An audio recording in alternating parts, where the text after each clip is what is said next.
Sir ಕರ ಹಾಕಿ 1 ತಿಂಗಳಾಗಿದೆ ಅಂತ ಹೇಳಿದರು.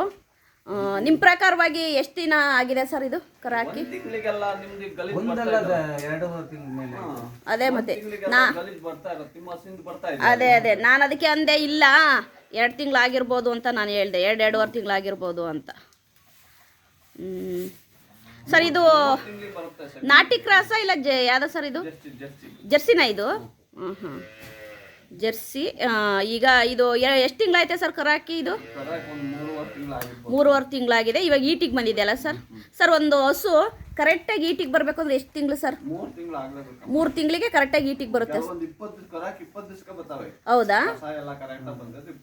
ಹೌದು. ಹಾಂ 3 ತಿಂಗಳಿಗೆ. ಓಕೆ. ಈಗ ಈ ಜರ್ಸಿ ಸರ್ ಈಗ ಅದೇ ತೀರ್ಥ ಬಂದು ನೋಡಿದ್ದ ನೋಡಂಗಂದ ಅಕ್ಕ ಇದು ಈಟಿಗೆ ಬಂದಿತ್ತೆ, ನಾಳೆ ಇದನ್ನ ಸೆಮೆನ್ ಕೊಡಿಸ್ಬೇಕಣಕ್ಕಂತ.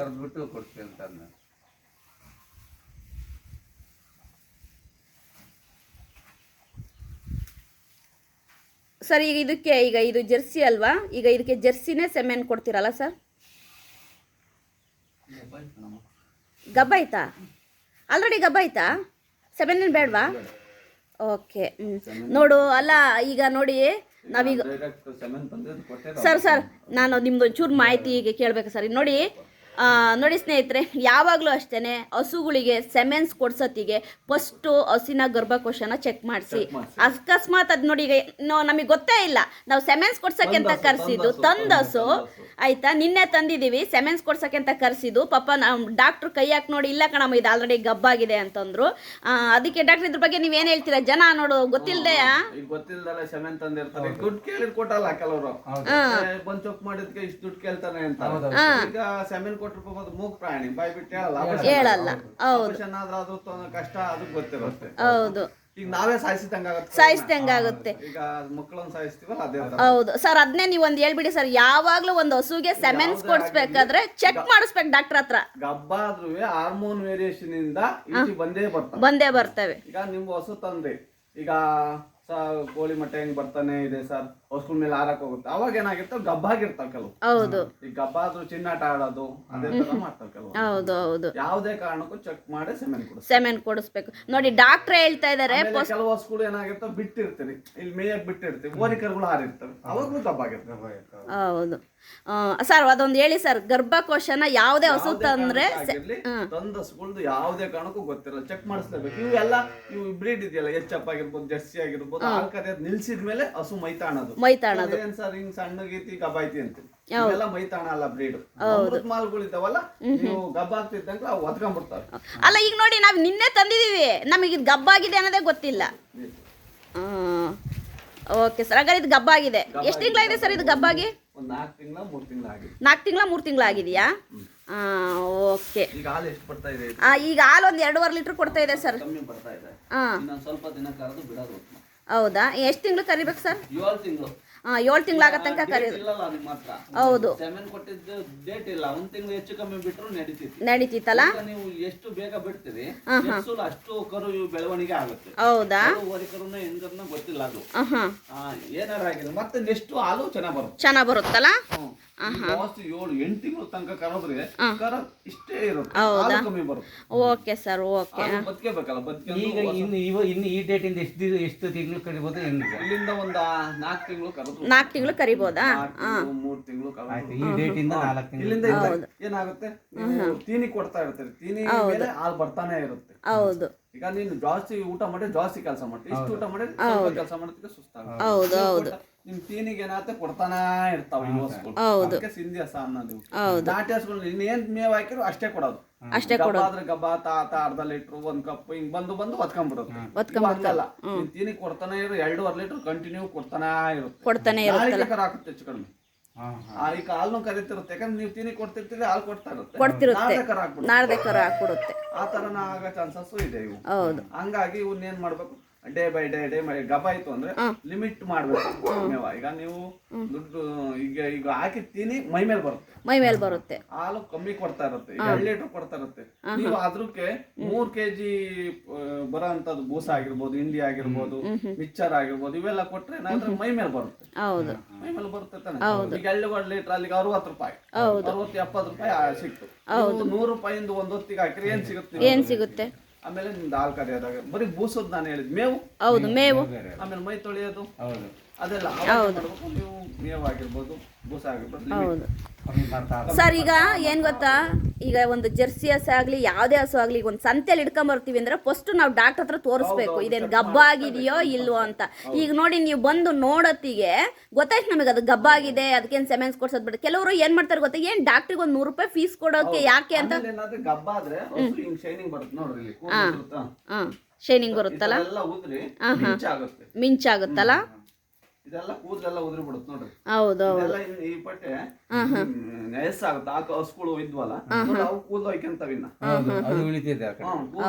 ಒಯ್ಕೊಂತವೆ ನೋಡ್ರಿ, ಹಿಂಗೆಲ್ಲ ಕೂದಲು ಉದುರಿ ನಯಸ್ಸಾಗುತ್ತೆ. ಹೌದು ನೋಡಿ ಸ್ನೇಹಿತರೆ, ಸಂತೆಯಿಂದನೋ ಇನ್ನೊಂದ್ ಕಡೆಯಿಂದನೋ ಹಸು ತಂದ್ರೆ ಡಾಕ್ಟ್ರು ಕರೆಸಿ ಅದು ಗಬ್ಬಾಗಿದೆಯೋ ಗಬ್ಬಾಗಿಲ್ವೋ ಅನ್ನೋದನ್ನ ಒಂದ್ಸರಿ ಚೆಕ್ ಮಾಡಿಸ್ಕೇಳಿ. ನೋಡಿ ನಾವು ನಿನ್ನೆ ತಂದಿರೋ ಹಸು ನೋಡಿದ್ರೆ ಇದು ಗಬ್ಬಾಗಿದೆ ಹಸು. ಏನಿಲ್ಲ ನಾವು ಕರೆದು ಈಗ ನಾವು ಅದಕ್ಕೆ ನೀವು ಪರ್ಮನೆಂಟ್ ಒಂದು ಡಾಕ್ಟರ್ ಮಾಡ್ಕೊಂಡು ನಾನು ಅದಕ್ಕೇನೆ ನಾನು ಹೇಳ್ದೆ ತೀರ್ಥಿಗೆ ನಾವು ಅವರಿಗೆ ಕರೆಯೋಣ ಅಂತ ಹೇಳಿ. ಕರೆಯಲ್ಲ ಅಂತ ಕೆಲವೊಂದು ಏನಾಗುತ್ತೆ, ಸೆಮೆನ್ ಕೊಟ್ಬಿಟ್ಟು ಆಮೇಲೆ ಆಪರೇಷನ್ ಆಯ್ತು ಅಂದ್ರೆ ಮತ್ತೆ ಅದು ರಿಸ್ಕ್. ಸೆಮೆನ್ ನಿಲ್ಸೋದು ಬಹಳ ಕಷ್ಟ. ಹೌದಾ? ಆಪರೇಷನ್ ಮಾಡೋದು ಸಾಯಿಸೋದು ಸುಲಭ. ಹೌದು ಅದೇ ಸರ್. ಈಗ ಏನ್ ಗೊತ್ತಾ, ತುಂಬಾ ಜನ ಹೇಳ್ತಾರೆ ಏನ್ ಗೊತ್ತಾ, ಸೆಮೆನ್ ನಿಲ್ಲಲ್ಲ ಯಾಕೆ ಅದಕ್ಕೆ ಕಾರಣ ಅಂದ್ರೆ ಈಗ ನಾನು ಕಸ ತೆಗ್ದಿದ್ದೀನಿ. ಹೌದು, ಅಲ್ಲಿ ಉಗುರು ಇರ್ತಾವಲ್ಲ, ಅಲ್ಲೆಲ್ಲ ಗರ್ಭ ನಾನು ಅದನ್ನೇ ಹೇಳ್ದೆ. ಹೌದು, ಈಗ ನಾನು ಜಾಸ್ತಿ ತೆಗಿಬೋದಿತ್ತು ಇನ್ನುವೆ, ನೆಕ್ಸ್ಟ್ ಸೂಲು ಅದು ಬಾಯ್ ಬಿಟ್ಟು ಹೇಳಲ್ಲ, ನಮಗೆ ನೋವಾಗ್ತಿತ್ತು ಅಂತ. ಮನುಷ್ಯರಿಗಾದ್ರೆ ನೋವಾಗ್ತಿತ್ತು, ಬಾಯ್ ಬಿಟ್ಟು ಹೇಳಲ್ಲ. ಹಂಗಾದ್ರು ಅಕ್ಕಡಿಗೆ 3 ಜನ ಹಿಡ್ದೈತಿ, ಹಂಗಾದ್ರು ಬಿಡ್ಲಿ ತೆಗೆದು ಸ್ವಲ್ಪ ಟಾನಿಕ್ ಹಾಕಿದ್ಮೇಲೆ 1 ತಿಂಗಳು ಕಂಟಿನ್ಯೂ ಎಲ್ಲ ಮೊಸರಾಗುತ್ತೆ. ಟಾನಿಕ್ ಹಾಕಿದ್ ಇನ್ವಲಿನ್ ಹಾಕಿದ್ಮೇಲೆ ಎಲ್ಲ ಮೊಸರಾಗಿ ಗಲೀಜ್ ಬರುತ್ತೆ. ಅದು ನಾವು ಜಾಸ್ತಿ ತೆಗೆದ್ರೆ ಅವಾಗ ಏನಾಗುತ್ತೆ, ಇದೇ ಗರ್ಭಕೋಶ ಅಂದ್ರೆ ಇಲ್ಲೆಲ್ಲ ಗಾಯ ಬೀಳುತ್ತೆ. ಗಾಯ ಬಿದ್ದ ಅಲ್ಲಿ ಗಂಟ ಆಗ್ಬಿಡುತ್ತೆ. ಈ ಗಂಟ ಇದ್ದೇನಂದ್ರೆ ಕ್ಲೋಸ್ ಆಗಲ್ಲ, ಕ್ಲೋಸ್ ಆಗಲ್ಲ, ಹಿಂಗೆ ಇರುತ್ತೆ. ಎಲ್ಲಿ ಕಟ್ಟುತ್ತೆ, ಇದ್ರೊಳಗೆ ಕಟ್ಟಿದ್ದೆಲ್ಲ ವರಿಕೆ ಬರುತ್ತೆ, ನಿಲ್ಲಲ್ಲ ಸೆಮೆನ್. ಅದೇ ಕಾರಣ ಇದು. ಗರ್ಭಕೋಶದ ಬಗ್ಗೆ ಗೈಡ್ ಮಾಡ್ಬೇಕು. ಕೆಲವರು ಬರ್ತಾರೆ, ನನಗೆ ಅನುಭವ, ಈಗ ಹಳ್ಳಿ ಮನೆಗೆ ಇರ್ತಾರಲ್ಲ, ನನಗೆ ಅನುಭವ ಇತ್ತು ಅಂತ ಒಳಗೆ 2 ಕೈನು ಹಾಕಿ ಗರ್ಭಾಡ್ಬಿಡ್ತಾರೆ. ಹೌದು, ಹಂಗ್ ಮಾಡಬಾರದು. ಮೊಡ್ಲನ್ನೆಲ್ಲ ಈಗ್ಸಿ ಏನೇನೇ ಮಾಡ್ತಾರೆ. ಹೌದು, ಕೆಲವರು ಭಾರಿ ಅಧಿಕ ಪ್ರಸಂಗ ಮಾಡ್ತಾರೆ. ನನಗೆ ಗೊತ್ತು, ಹೋಗ ನೀನು ಕರೆ 4 ಜನ ಹಗ್ಗ ಕರು ಯಾಯ್ದು, ಬರಿಗೂ ಸುಸ್ತು, ಹಸಿಗೂ ಸುಸ್ತು. ಅವಾಗ ಏನಾಗುತ್ತೆ, ಹಸು ಬಹಳ ಸುಸ್ತಾಗ್ಬಿಡುತ್ತೆ ಒಳಗಡೆ. ಆಮೇಲೆ ಗರ್ಭಕೋಶ ಕ್ಲೋಸ್ ಆಗಲ್ಲ, ಅವೆಲ್ಲ ಇರ್ತವೆ, ಕ್ಲೋಸ್ ಆಗ್ಬೇಕು. ಈಗ ಬಲೂನು ಏರ್ ತೆಗೆದ್ಮೇಲೆ ಅದು ಕ್ಲೋಸ್ ಆಗುತ್ತೆ, ಸರಿಯಲ್ಲ? ಅದು ಏರ್ ಇದ್ದ ಮಾತ್ರ ದಪ್ಪ ಆಗಿರುತ್ತೆ, ಏರ್ ಬಿಟ್ಮೇಲೆ ಅಷ್ಟೇ. ಕರು ಇದ್ದಾಗ ದಪ್ಪ ಆಗಿರುತ್ತೆ, ಕರು ಬಂದ್ಮೇಲೆ ಕ್ಲೋಸ್ ಆಗ್ಬಿಡ್ಬೇಕು.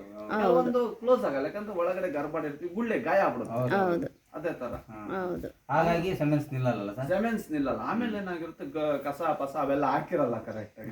ಆಮೇಲೆ ಏನಾಗುತ್ತೆ, ಈಗ ನಾವು ಸೆಮೆನ್ ಕೊಡ್ಬೇಕಲ್ಲ, ಸೆಮೆನ್ ಕೊಡ್ಬೇಕಾದ್ರೆ ಹಸು ಆ ಕಡೆಗೆ ಈ ಕಡೆ ಓಡಾಡಿ ದಬಾಶ್ ಕೆಲವ್ರೆ ಮಾಡೋದು, ಹಿಂಗ್ ಚುಚ್ಚೆ ಬಿಡ್ತಾರಲ್ಲ.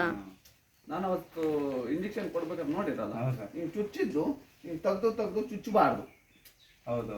ಒಂದ್ಸಲ ಚುಚ್ಚಿದ್ದು ಕೊಟ್ಟು ಬಿಡ್ಬೇಕು, ಏನಾರ ಹಾಕಿ. ಅವ್ರೇ ಮಾಡ್ತಾರೆ ಕೆಲವ್ರು, ಹಿಂಗೆ ಇದೆ ಅಂದ್ರೆ ಹಿಂಗ್ ಚುಚ್ಚುತ್ತಾರೆ, ಆ ಕಡೆಗೆ ಈ ಕಡೆ ಕೊಡಾಡ್ತು ಅದಕ್ಕೆ ಸ್ಮೂತ್ ಆಗಿ ಕೊಡ್ಬೇಕು.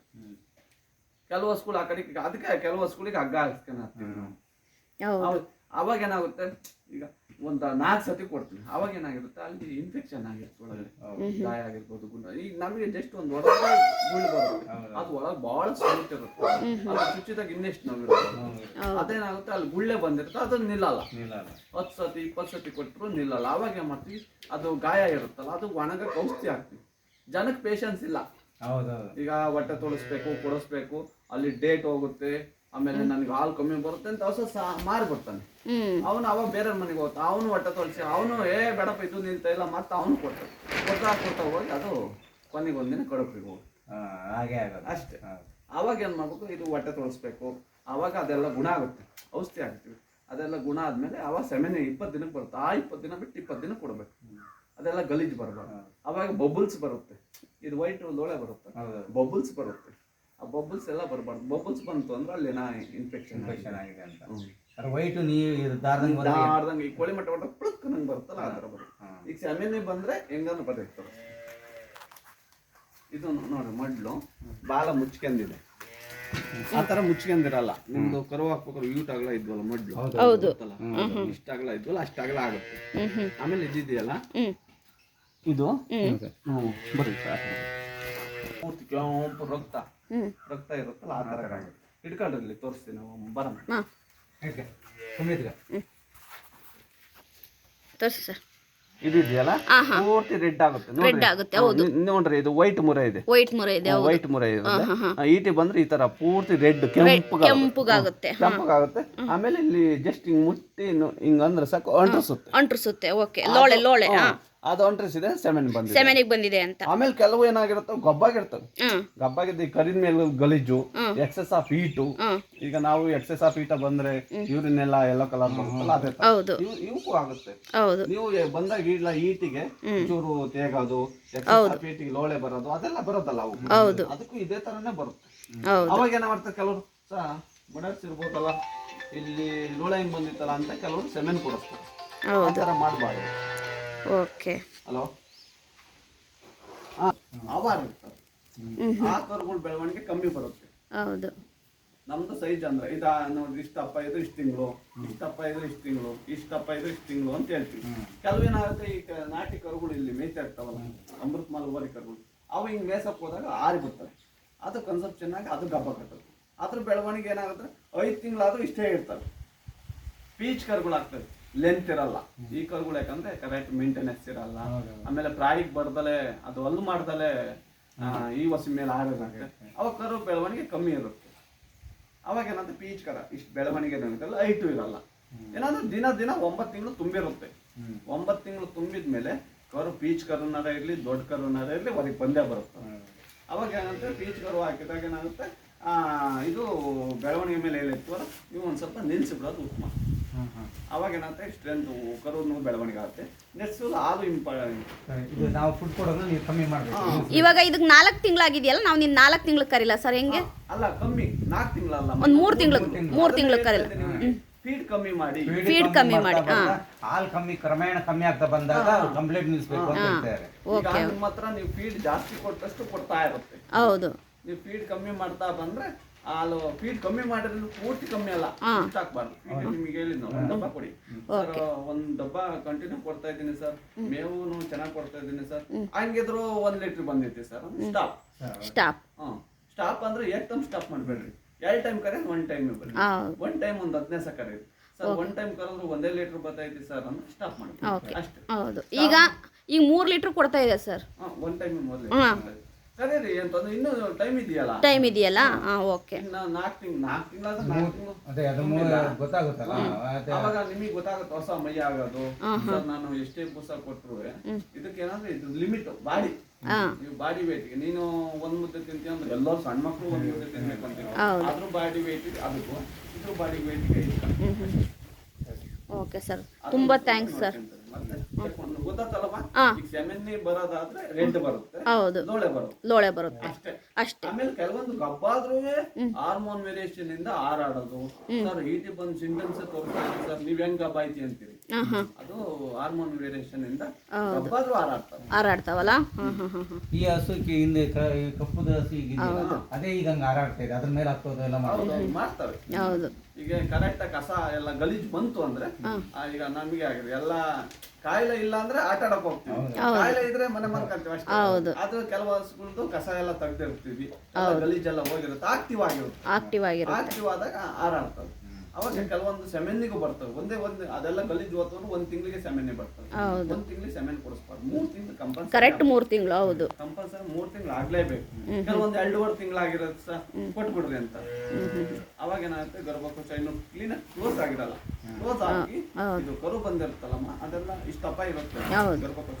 ಆ ಕರು ಬರೋ ಜಾಗ ಇಷ್ಟಪ್ಪ ಆಗಿರುತ್ತೆ. ಅದು ಡೇ ಬೈ ಡೇ ಕಮ್ಮಿ ಆಗ್ತಾ ಇಷ್ಟಪ್ಪ ಬರ್ಬೇಕು. ಇಷ್ಟಪ್ಪ ಇಷ್ಟಪ್ಪ ಕರು ಬಂದಾಗ ಇಷ್ಟಪ್ಪ ಆಗಿರುತ್ತೆ, ಅದು ಸುಕ್ಲಾಗಬೇಕಲ್ಲ, ಅದಕ್ಕೆ ಟೈಮ್ ಬೇಕು. ಕೆಲವರು ಅದು ಸುಕ್ಲಾಗಕ್ಕೆ ಗೊತ್ತಿಲ್ಲ ಸೆಮೆನ್ ಕೊಡಿಸ್ತಾರೆ, ಅಕಸ್ಮಾತ್ ನಿಲ್ತವೆ ಇಲ್ಲಲ್ಲ ಅಂತ, ಅದು ಏನಂದ್ರೆ 100, 5, 10 ಹಿಂಗ್ ನಿಲ್ತವೆ. ನಿಂತಾಗ ಏನಾಗಿರುತ್ತೆ ಅದಲ್ಲೇ ಮತ್ತಲೇ 3 ತಿಂಗಳಿಗೆ 4 ತಿಂಗಳಿಗೆ ಅಬಾರ್ಷನ್ ಆಗತ್ತೆ. ಸರ್ ಅಬಾರ್ಷನ್ ಆಗಕ್ಕೆ ಮೇನ್ ರೀಸನ್ ಏನ್ ಸರ್? ಅದನ್ನೇ ಹೇಳ್ತಾ ಇದ್ದೀನಲ್ಲ, ಈಗ ಇದು ದಬಾಗಿದೆ, ಹೌದು, ಅವಸು ಬಿಟ್ಟು ಬಂದು ಈ ಕರು ಓಡಾಡ್ತಾ ಇರುತ್ತೆ, ನೋಡ್ರಿ ಇಲ್ಲಿ ಓಡಾಡ್ತಾ ಇರುತ್ತೆ, ಇಷ್ಟಪ್ಪ ಇರುತ್ತೆ ಓಡಾಡ್ತಾ ಇರುತ್ತೆ, ಹೌದು, ಅದು ಬಂದು ಇಲ್ಲಿ ಗುದ್ದು, ಅವಾಗ ಏನಂತ ಅದು ಒಂದು ಚೀಲ ಬಲೂನ್ ಅಂತ ಗೊತ್ತಲ್ಲ, ಅದು ಬಂದು ಗುದ್ದಿದಾಗ ಅದು ಒಳಗೆ ಸತ್ತೋಗ್ಬಿಡುತ್ತೆ, ಅಬಾರ್ಷನ್ ಆಗುತ್ತೆ. ಅವಾಗ ಏನಂತ ಅದು ಮುಲ್ಕಾಡಿ ಹೊರಗೆ ಸತ್ತಿದ್ದು ಇರಲ್ಲ ಒಳಗೆ. ಆಮೇಲೆ ಕೆಲವು ಏನಾಗುತ್ತೆ ಮುಲ್ಕಾಡಿ ತಿನ್ಕಾಡೋದು, ಕಾಲೆಲ್ಲ ಹೊಡಿತಾ ಇರುತ್ತೆ, ಅವಾಗ ಏನಾದ್ರು ಕರು ಬರಕ್ಕೆ ಮಡ್ಲು ಇಷ್ಟಾಗ್ಲೇ ಇರುತ್ತೆ, ಇಷ್ಟಪ್ಪ ಕರು ಬಾ ಅಂದ್ರೆ ಎಲ್ಲಿ ಬರುತ್ತೆ, ತುಂಬಿದ ಮೇಲೆ ಮಡ್ಲು ಹಿಗ್ಗದು. ಹೌದು, ಆ ಉದ್ದೇಶಕ್ಕೆ ಹಸ್ಕೂಲ್ ಆದಾಗಿರ್ಬೋದು. ಕೆಲವರು ಈಗ ಹಸ್ಕೂಲ್ ಇಲ್ಲಿ ಕಣಿ ಹಾಕಿರ್ತೀವಿ, ಇದು ಪ್ರೆಗ್ನೆಂಟ್ ಇದೆ, ಈಗ ಅಕಸ್ಮಾತ್ ಏನಾರ ಹಿಂಗ ಅಕ್ಕಿ ಬರೋದಾಗಿರ್ಬೋದು, ಚಿರತೆ ಬಂತು ಏನಾರ ನೋಡಿ ಅದ್ರಿರೋ ಅಬಾರ್ಷನ್ ಆಗುತ್ತೆ. ಆಮೇಲೆ ಹಿಂಗ್ ಹೊಡ್ಕೊಂಡು ಹೋಗ್ಬೇಕಾರೆಲ್ಲ ಹಿಂಗ್ ಒಂದ್ ಸ್ವಲ್ಪ ಬಿತ್ತು ಸರ್ ಅಂದಾಗ ಅದಕ್ಕೂ ಅಬಾರ್ಷನ್ ಆಗುತ್ತೆ. ಹೌದು, ಅಂದ್ರೆ ಈ ಪ್ರೆಗ್ನೆಂಟ್ ಇರೋ ಹಸುನ ನಾವು ಸ್ವಲ್ಪ ಕೇರ್ ಆಗಿ ನೋಡ್ಕೋಬೇಕು. ಆಮೇಲೆ ಅಕಸ್ಮಾತ್ ಆಗಿ ಸರ್ ಹಾಲು ಕೊಡ್ತಾ ಇಲ್ಲ ಸರ್ ಹೊಡಿಯೋದು, ಅದಕ್ಕೂ ಅಬಾರ್ಷನ್. ಹೌದಾ, ಓಕೆ ಸರ್. ಹೊಡಿಬಾರ್ದು, ಪ್ರೆಗ್ನೆಂಟ್ ಅಲ್ಲಿರೋ ಹಸುನ ಯಾವ್ದೇ ಕಾರಣಕ್ಕೂ ಹೊಡಿಬಾರ್ದು. ಹೊಡಿಬಹುದು, ಒಂದು ಕೆಲವ್ರು ಏನ್ ಮಾಡ್ತಾರೆ ಹಿಂಗ್ ದೊಣ್ಣೆ ತಾನು ಸದ್ದು ಬಿಡ್ತಾರೆ. ಹೌದು, ಅವಾಗ ಅದಕ್ಕೂ ಆಗ್ತದೆ. ಹೌದಾ, ಆಮೇಲೆ ಇವೇನಂದ್ರೆ ಬೂಸಾದ ಮೇಲೆ ನಿಂತಿರ್ತವೆ, ಸ್ಟ್ರೆಂತ್ ಇರಲ್ಲ. ಹೌದು, ಹಂಗಾಗಿ ಒಂದ್ ಸ್ವಲ್ಪ ಲಿಮಿಟ್ ಕೇರ್ ಆಗಿ ನೋಡ್ಕೋಬೇಕು. Okay sir, thank you very much, ಒಳ್ಳೆ ಮಾಹಿತಿ ಕೊಟ್ರಿ.